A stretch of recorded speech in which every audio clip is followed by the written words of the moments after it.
السلام علیکم۔ آپ نے سوال کیا ہے کہ کیا کوئی شخص گھر میں پریشانیوں کو دور کرنے کے لیے روزانہ 2 نفل پڑھ کر دعا کر سکتا ہے؟ جی ہاں، بالکل کر سکتا ہے اور کرنا چاہیے۔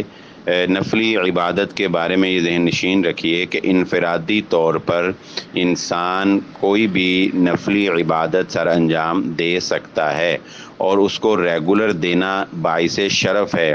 حضرت عائشہ صدیقہ رضی اللہ تعالیٰ عنہ کی روایت ہے کہ نبی صلی اللہ علیہ وسلم نے فرمایا کہ اللہ رب العزت کو وہ عمل بہت پسندیدہ ہے جس پر ہمیشگی اختیار کی جائے، اگرچہ وہ تھوڑا ہی کیوں نہ ہو۔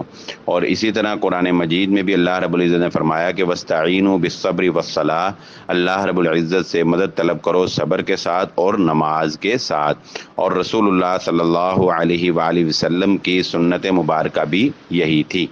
تو کوئی بھی شخص اپنی پریشانی، اپنی غم کے لیے روزانہ 2 نفل پڑھے اور پڑھ کر اللہ رب العزت سے دعا کرے، یہ عمل بالکل درست ہے، اور اللہ رب العزت سے ہم دعا کرتے ہیں کہ اللہ تعالیٰ ان کے غم اور پریشانیوں سے ان کو نجات عطا فرمائے۔